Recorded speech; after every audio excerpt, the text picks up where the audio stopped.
Good morning. Well, I guess I should not make assumptions on what time it is for you. For me, it's morning. So, good morning. Yeah.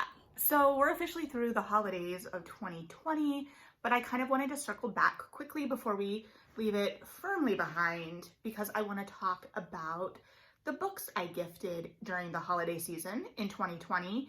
I haven't, done like a favorites or any kind of wrap up. So this kind of feels like a yearly wrap up in a way. Most of these books were ones that I read and enjoyed during 2020. Otherwise, they were things that I read and enjoyed in the past or just really made me think of the person. Yeah. I will say there was a slight Christmas miracle, if you will. I ordered basically all of these books through Roscoe Books in Chicago because they were having their member sale for like 20% off right when I was doing my holiday shopping. I was shopping early because one, small businesses told me to shop early this year, and two, I had no clue what was going to happen. So I was like, let's get this done. So I put it in like a pretty decently sized book order, and somehow they had like all but one title in stock, and I was just impressed and floored because I never expected. They're a smaller indie, so they're like only have so much floor space. Some of these books were either backlist, I think one backlist maybe, but like some of them were from like earlier this year. Some were really popular titles, so I just had no idea what to expect because publishers and specifically bookstores have been warning us all year that this holiday season was going to be a little fraught. If you had things you wanted to get that order in early, which is another part of the reason I did it. So, shout out to them. I'm ecstatic. I would have been ecstatic to wait too. Not ecstatic, but I put in an order with them around my birthday for 2 books that were very popular, and they had sold out before I got there. And they ordered them for me, and they came, and I still haven't gotten to them. So clearly I didn't need them in that exact moment. So regardless, tangent, here are the books that I gifted people that I love this holiday season. So I guess I'll start with my mom. I got her 2 books, as well as she got her book of the month subscription, which I feel like is a little bit of a given at this point, but at the same time, I'm never going to be like, you're not. That was something that I started gifting her when she retired because she wanted to read more, and she's a heavy library user, and I grew up in a small rural community where the nearest bookstore is still like 45 minutes to an hour away. She's a heavy frequent library user, but I wanted her to be able to kind of pick out newer titles for herself. So, book of the month. But these are the books that I got her outside of book of the month and outside of her Christmas list because I didn't know that there was a list with books on it before I made purchases. So other family members took care of that, thank goodness. But I got her, first of all, A Promised Land by Barack Obama. Seems like a pretty solid, easy pick at this point, right? Like, of course I got her the Obama book. I'm sure lots of people gifted the Obama book. I did not receive the Obama book, but I purchased an audiobook for myself. Yeah, like I got it on LaRue.fm. I don't know why I sounded so confused about that. I purchased it on audio for myself. I have not finished it. Reading slump, very long book, So I was very, very pleased to get this on the member sale because it's a $45 list price book. And like, part of me is like, yes, I get it. It's long. It's long, paper prices are up, whatever, but like $45 is a lot of money for a book. And like, I'm never gonna tell someone it's not. So most, I think, of the bigger retailers, like from what I've seen, Barnes & Noble, I know I had a friend who got it at Barnes & Noble. I know it was, of course, on bestsellers. So between that and I think Bookshop matches similarly, the discounts make it about what you would expect for a hardcover, and that's kind of what the discount at Roscoe's brought me, but I wanted to be able to support an indie with that purchase. So I was happy about that and hope that they still made some good money on that sale, because I don't want to cost them with that either, but I would hope that they're not offering a discount that they can't. I don't know. I think I'm overthinking it at this point. We're going to move on. The second book I got her was actually a surprise for me. I mean, I picked it out, but The Invisible Life of Addie LaRue by V.E. Schwab, which we know I love. I'm a huge V.E. Schwab fan. I loved this book. It is not one I would have ever expected for my mother. And you might be saying, wait, Melody, then why did you get her this book? You're clearly not good at your job. And you're just giving her something you like. But it was a book of the month selection, 1 month. And my mom, like, she usually tells me what she picks because I'm nosy. And I like to see if I can guess what she's gonna pick. It's usually like the thriller or whatnot. So that month, she told me what she got. I don't remember what it was, but I told her that I got Addie LaRue because I knew it was a pick. And I was like, oh, here's what I picked, you know, because I don't, regardless. So I shared that, and she's like, oh, that was my second choice that she didn't get. And I was like, it was your second choice? And she was like, yeah. And I was like, okay, because clearly she's read the blurb. So I asked her if she wanted me to give her a copy or if she wanted to read. Well, I didn't offer her my copy because I need it. But I was like, I can buy another copy and then just classic daughter fashion, just give you the one that is in the worst condition. Not that mine's in bad condition, but I'm very particular about books, or tend to be very particular about books, and she's not. So, yeah, she did not take me up on that. So she was apparently on the wait list at the library, and I gifted it to her. So now she can take herself off the wait list. She can read it at her own speed. I'm going to be really interested to see what she thinks of this book. I'm not sure how she's going to react to it, like if she's going to like it. Because in a way she's responded to me about other books, she seems to like a tight kind of clean ending in a way that I don't necessarily always want or have to have. And I don't know that this book gives. So I'll be interested to see how she reacts to some of that. She did, you know, ask, like when she opened it, she was like, oh, this is time travel. And I was like, no, it's not time travel. So she's aware of the book, right? Like, so I'll just be interested to see and to see what she picks up on, because again, I think I've mentioned, or I don't know if I have, like our historical kind of periods, like this kind of sits pretty perfectly in eras I gravitate toward, and she tends to gravitate and has my entire life toward like World War II and Civil War era narratives. Like I remember even being in her classroom as a kid, looking at the books that she had out, and like all the history was focused on Civil War and World War II era. So yeah, I'll be interested to see what she thinks of this one. The next book was actually for my brother. He didn't ask for a book, but I got him a book bag, so he had to have a book to go with it. Also, he is a music teacher in like middle school, high school, and then in the summer he works marching programs. So he has very little time to read.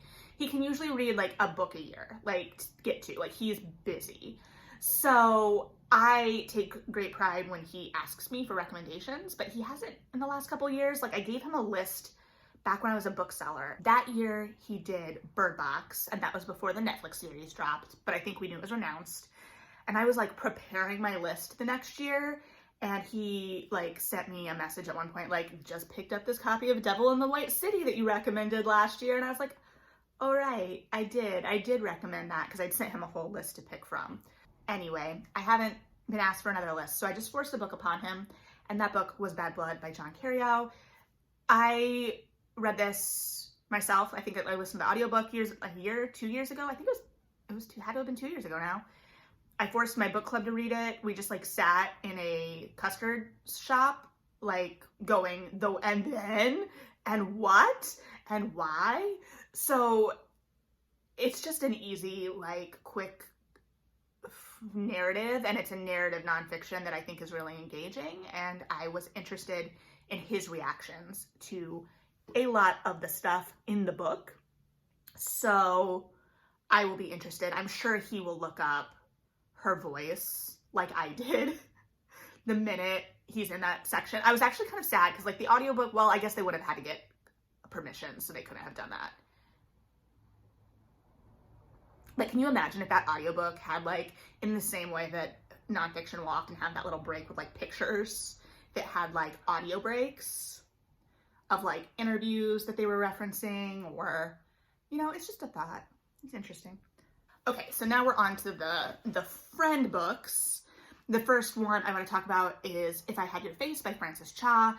This was one of my earliest reads of the year that I really fell in love with. I think it was pretty popular this year from all accounts. Like, I saw it circling around and I adored it. I gave it to a friend who is really big into Korean culture and K-pop and feminism, so it sits within all of that. Takes place in Seoul and follows three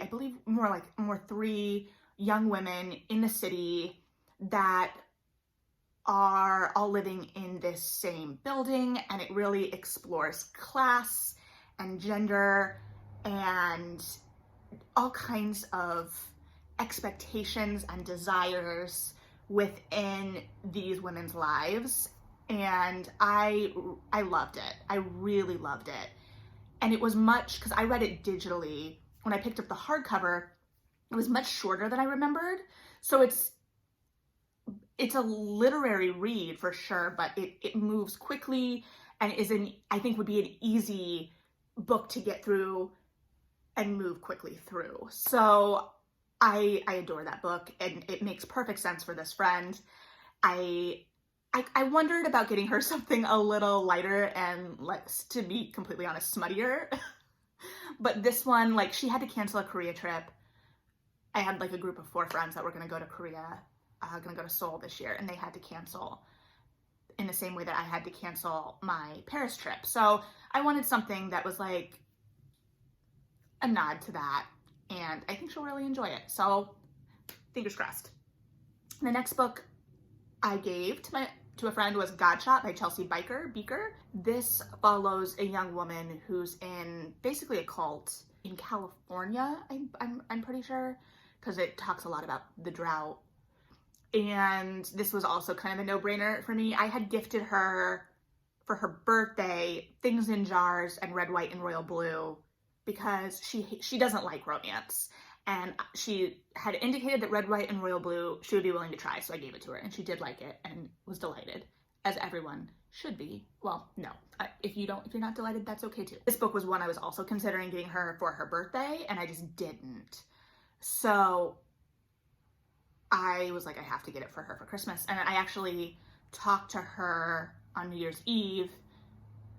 We did like a video chat. It was delightful.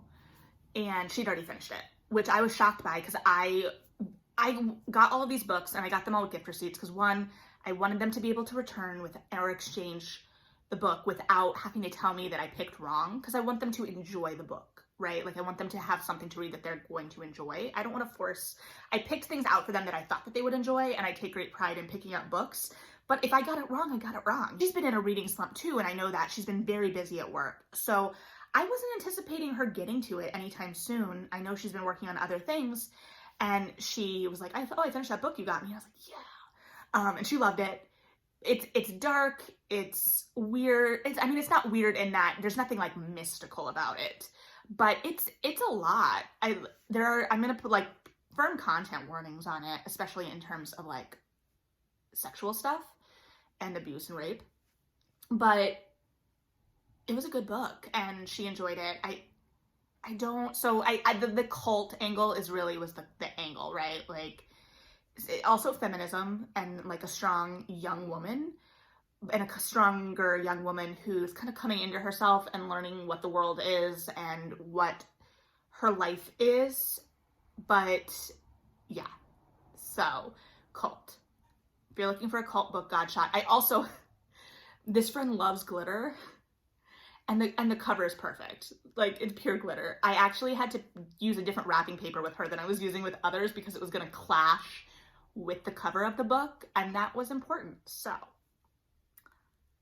okay, so the next book was actually you would think would be the easiest pick for me because it's one of my favorites of the year. But for this friend, there were lots of directions I could have gone with. So I ultimately went with Mexican Gothic by Silvia Moreno-Garcia because I don't think you can go wrong with that book. It's one of my favorites of the year. Gothic, romantic, a little bit horror. So this friend is in a horror book club. I've since joined that book club, but after it kind of transformed out of, they read like all the horror they had access to at the time or really wanted to read at the time. So it's got that angle. She's expressed interest in learning more about romance as a genre. So it's got a romantic-ish angle, like the gothic-y, ghosty, like it all just felt like something she would enjoy. It's a quick read. She's got a new puppy that is taking a lot of her time. And yeah, the other book, but I was also considering 2 other books for her that also would have been great picks. So it's really hard. Like I was also contemplating going with either The Starless Sea by Erin Morgenstern or The Poppy War by R.F. Kuang, and I just couldn't decide. So I ultimately had to make a decision, and I decided to go with the 2020 release that I loved. But I love all of those books, and I think she would also love all of those books. So I straight up told her, like, these were the other books I was considering for you. If you want to exchange, you can, but also, or just like get those on your radar and get them later. I don't know. That's your business, but that is that. Because I'd even like unsmoothly asked her when that sale was announced if she'd read The Starless Sea, but I like framed it as, have you read The Starless Sea? Can I justify also getting the paperback with my hardcover? Which I probably still will do because the paperback is much better cover-wise. I mean, I like the hardcover's pretty, but I really like the paperback. And also the binding in my hardcover is awful. I've only read it once and I hate it. Anyway, I digress. But yeah, so I've talked about Mexican Gothic a lot. I love it. It was both an easy choice and the hardest choice I made. Next, I got one of my best friends, Spoiler Alert by Olivia Dade. I feel like I've been giving her all romance this year. She got married this year and she had to cancel her wedding that she'd planned because of the world. And early in that time, she like texted me. She's like, I need romance recommendations. Like I need something to take my mind off of all of this. What you got? So that conversation and that text was clearly like 9 months ago. But for some reason, my head has been really focused in on romance for her this year. I know she also fell in love with the Talia Hibbert books this year. Get a Life, Chloe Brown, Take a Hint, Danny Brown, and I'm sure she's already got actor H.E. Brown on her radar. I'm very excited about that one too. But so I ultimately went with Spoiler Alert by Olivia Dade because it's nerdy and sexy and it has a fat heroine and the guy is kind of like a sweet goofball and a little bit because the author's name is Olivia. But like ultimately I just knew that it was going to be a book that she would enjoy. So my main concern with it wasn't whether she was going to like it. It was, does she already have it? Has she already read it? So that was my concern there. But I got a text after she opened it that she didn't have it.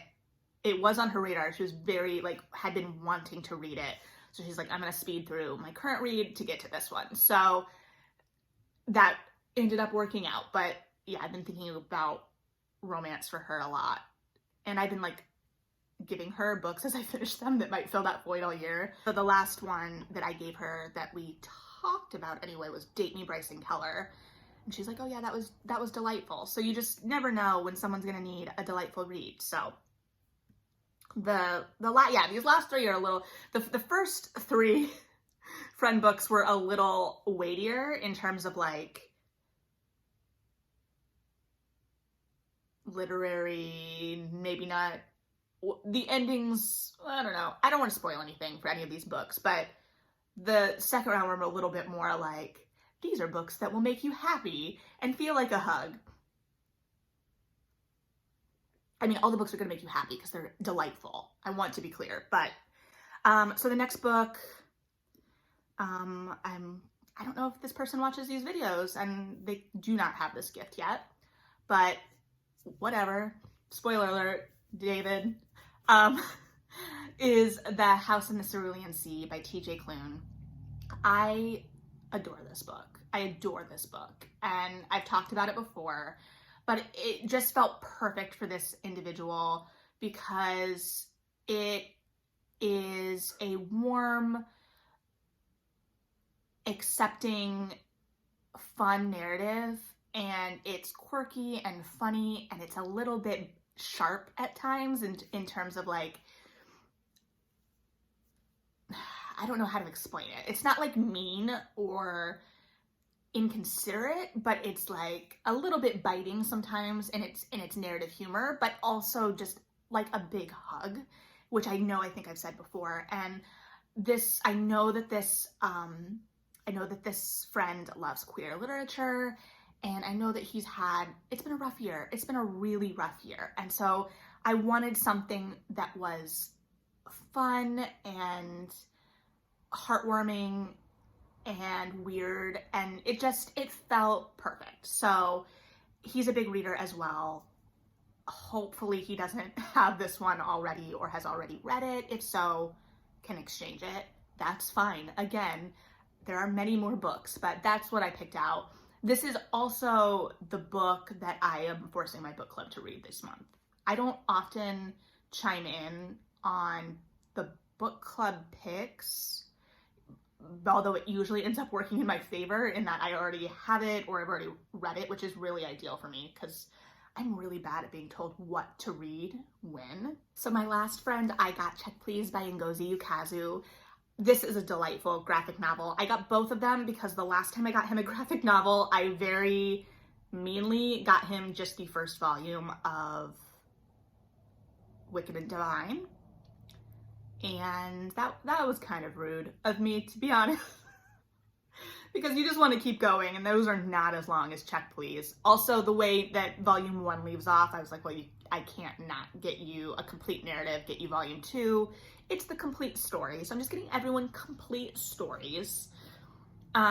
He likes graphic novels. He is in grad school and is very busy. So this is something that he can get through without it feeling overwhelming, I would think, and it's just delightful. And secretly, okay, he's got like a hard exterior, but secretly he can have soft feelings that he doesn't want people to know about, and this graphic novel I think is perfect for like indulging the soft feelings you may not want other people to know about. Also, we were having a like duo hangout with a bunch of us, and like just how much we miss each other, and talked about watching Yuri on Ice again, because that was one of the last things I think we watched together before like our lives have all changed. We used to all be roommates. Anyway, so when I was like, oh, you did like Yuri on Ice, and he was like, yeah. I was like, great, you're really gonna enjoy your Christmas present then, because it feels like if in the same vein, and not just because it involves ice sports, but like if you liked that, I think you'll like that graphic novel series. So I think that this will be a fun one, and honestly, this one may make the rounds of the friend group potentially. Like I could see the other people wanting to read this as well, and I really contemplated getting this one, like the Check Please volumes for everyone, and I contemplated getting House in the Cerulean Sea for everyone. So that was my hard decisions on this side of the friend group, is that I knew that they all would have enjoyed both of those titles, and I think they all would have enjoyed Spoiler Alert too, but I think Check Please and Cerulean Sea were the ones that I knew would be hits, and I knew that Spoiler Alert would be hit with that particular friend. If they're not hits, that's okay too. But yeah, so that is what I gifted this year. But yeah, these are the books. What books did you gift this year that you were really excited to give? Or what was a book that you received that really was exciting for you? Maybe it was something that had been really high on your TBR, or it was something that showed a lot of thought from the gift giver to you and really spoke to you in that way. Like what brought a smile to your face in terms of the end of the reading year and gifting books? So I will talk to you soon, and I hope you have a wonderful rest of your day, wherever in the day you may be. All right, have a great one. Bye.